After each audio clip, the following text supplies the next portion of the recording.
최경환 전 경제부총리입니다. 오랜만에 모습을 드러냈습니다. 10년 전 내 말 듣고 집 산 사람들 나한테 고맙다고 인사하더라 라며 현 정부의 부동산 정책과 지난 문재인 정부의 부동산 정책을 한꺼번에 우회적으로 비판을 했습니다. 들어보시죠. 요즘도 제가 어디 가면은 예. 당신 말 들어서 그때 자기를 잘해서 고맙다. 예. 그때 집 안 샀으면 큰일 날 뻔했다. 예. 뭐 이런 말씀들을 인사를 많이 듣고 하시죠. 있습니다만은 예. 최경환은 빚내서 집 사라. 뭐 이렇게 이제 언론에서 그렇게 이제 워딩을 했습니다만은 결과적으로 예. 그때 제가 그런 말 한 적은 없지만은 예. 결과적으로 그 말 듣고 예. 집 산 분들은 지금 그래도 걱정 없이 살고 있는 상황이죠.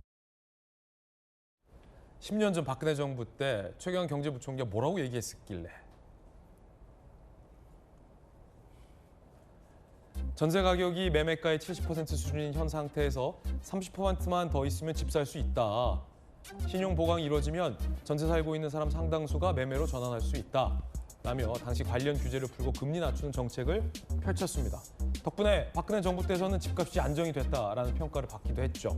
그리고 그때 상당수 많은 사람들이 내 집 마련의 꿈을 이루기도 했는데 그러니까 문재인 정부와 이재명 정부의 부동산 철학과는 이 정반대의 보수 정부는 부동산 철학을 갖고 있습니다. 뭐가 맞는지는 뭐 앵커가 판단할 상황은 아니고요. 국민들께서 판단하실 일인데 최경환 부총리는 그때 우리말 듣고 집 산 사람들이 고맙다라고 얘기하더라. 그러니까 집값 안 떨어진다라는 얘기를 하고 있는 겁니다. 정혁진 변호사님 어떻게 네네. 보십니까? 그래서 제가 찾아봤어요. 저 최경환 전 장관의 부총리의 이야기가 어떤 것인가.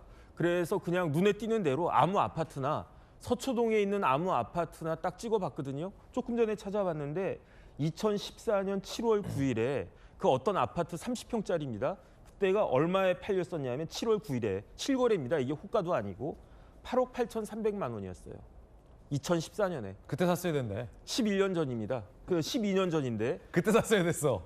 그런데 2025년, 최경환 부총리가 이야기한 게 2014년이니까. 예. 그런데 그 아파트가 가장 최근에 팔린 게 작년 12월 18일이었어요. 얼마인지 아세요? 같은 아파트예요? 같은 아파트. 얼마예요? 얼마냐면 33억 5천만 원입니다. 그때 샀어야 됐네. 그러니까 11년 동안에 얼마 올랐냐면요. 25억 올랐어요. 그러니까 1년에 2억도 더 올랐다는 얘기입니다. 1년에 한 2억 5천씩 올랐다는 이야기예요. 그러니까 그때 저도 이제 저는 그때 집이 있었어요. 근데 만약에 2014년으로 돌아간다라고 하면 진짜 있는 돈보다 박박 긁어가지고 최경환 부총리 말씀을 전적으로 믿고 그야말로 대출 엄청 땡겨가지고 집을 두 채 세 채 샀으면은 지금 훨씬 더 고맙다고 생각하지 않았습니까? 근데 그때 당시 최경환 부총리가 이렇게 영끌해서 집 사라는 취지가 아니었네요. 네네. 보니까 전세가가 매매가의 70% 수준이다. 그러면 전세가가 굉장히 올라 있는 상황이니까 현 상태에서 30%만 더 있으면 집을 살 수 있으니 신용 보강이 이루어지면 대출을 받아서 자기가 납부할 수 있는 수준에서의 대출로 전세보다 집을 사는 게 주거엔 안정적이다라는 취지의 발언한 거네요. 그게 이제 시장 상황에 맞는 그 이야기를 하신 건데 그런데 그리고 난 다음에 그때가 2014년이 박근혜 대통령이었는데 이어지는 대통령이 문재인 대통령이었고 문재인 대통령이 온갖 규제를 다 함으로 인해 가지고 공급이 멈췄잖아요. 그러니까 집값이 올라간 거 아니겠습니까? 한번 올라간 집값은 거기에 굳어지잖아요. 그런데 지금 이재명 대통령 정권에서는 또 어떻게 될 것인가 많은 사람들이 좀 걱정이 되는 거 아닌가. 아무리 이재명 대통령이 장담하고 자신 있다 그렇게 말씀을 하셔도 똑같은 말씀하신 분이 있었습니다. 그게 누구냐면 문재인 대통령이었잖아요. 그러니까 불안하다 이런 생각이 드는 겁니다. 정혁진 변호사님의 또 의견 전해드렸습니다. 물론 2014년에 국제 경기와 또 한국 부동산 상황과 현 시점에서의 국제 경기와 또 한국 부동산 상황은 전혀 다른 상황일 수도 있다라는 말씀을 드리겠습니다. 그러니까 일반화될 수 없다라는 것 또한 커먼 센스인 거죠. 이재명 정부가 여러 차례 이제 부동산 규제 정책을 발표했습니다. 그 중에 하나가 실거주하지 않으면 집을 팔지도 집을 살 수도 없게 묶어놓은 겁니다. 그런데 이런 규제 정책 때문에 시장에서는 다주택자들이 집을 팔라라는 대통령의 이 말씀과 현장이 충돌한다라는 지적이 많았습니다. 집을 팔고 싶어도 실거주하지 않으면 사고 팔지 못하게 되는 정부 규제와 충돌한다는 겁니다. 그러자 정부가 한 발 물러섰는데요. 어제 국무회의 구윤철 부총리의 얘기 들어보시죠. 집을 내가 몇 채 들고 있는데 다 전세를 주고 있다.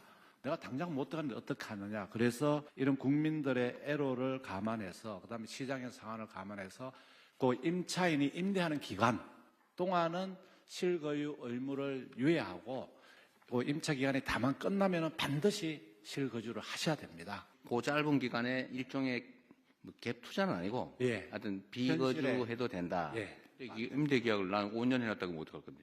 보통은 2년이니까.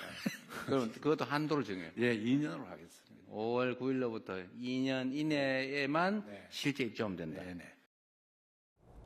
대통령이 이제 굉장한 유연성을 보여준 장면이라는 평가도 나오고 있는데, 그러니까 기존의 어떤 규제 정책은 실거주하지 않으면 사고 팔지 마라고 했는데 막상 이 주택 매매가 어려워지니까 그러면 2년 갭 투자가 안 되게 2년 동안은 유예를 해주겠다 이거군요. 예, 그러니까 아무래도 불가피한 어떤 현실이 있는 거잖아요.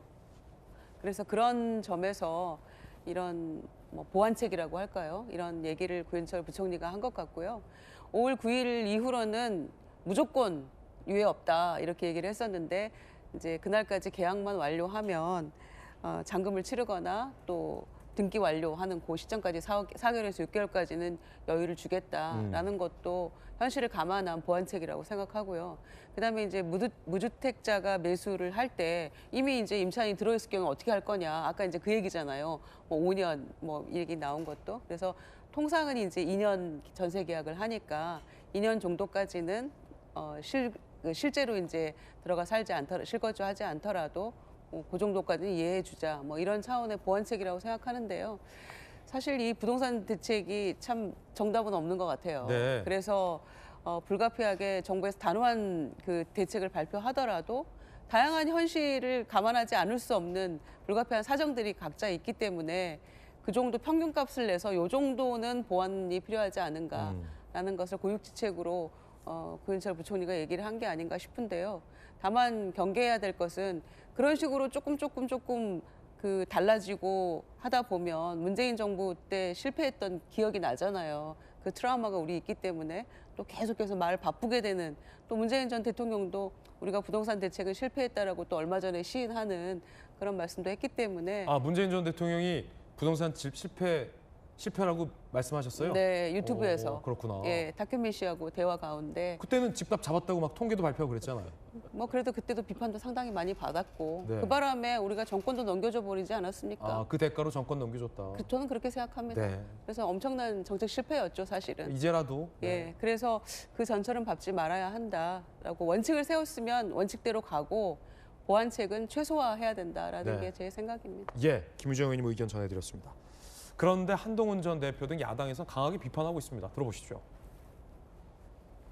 부동산 정책을 하는 데서 정말 필요한 건 뭐냐면 정부의 신뢰입니다. 정부 관계자가 한 말이 지켜지고 적어도 이 기준에 따라 움직일 것이니까 여기에 맞춰서 살아내라라는 약속이 중요해요. 그런데 이재명 정부의 가장 큰 문제는 그게 매번 바뀝니다. 아주 극단적으로 널뛰기를 해요. 대출 규제 안 하겠다고 했어요. 그런데 확 바뀌었죠. 그런데 지금 와서 또 1월엔 뭐라고 했죠? 대대적인 공급 대책 내놓겠다고 했죠. 그런데 지금은 더 고를 내고 있어요. 왜 자기가 화를 냅니까? 어려운 문제는 맞습니다만 저렇게 풀면 절대 안 돼요. 저렇게 되면 우리가 이재명이란 사람의 마음속까지 읽으면서 집 사야 되는 거거든요. 그러니까 정부가 할 일은 일관성입니다. 부동산 시장에서 정책에서의 생명은 신뢰는 일관성이다라는 건데 곽태 의원님 어떻게 보십니까?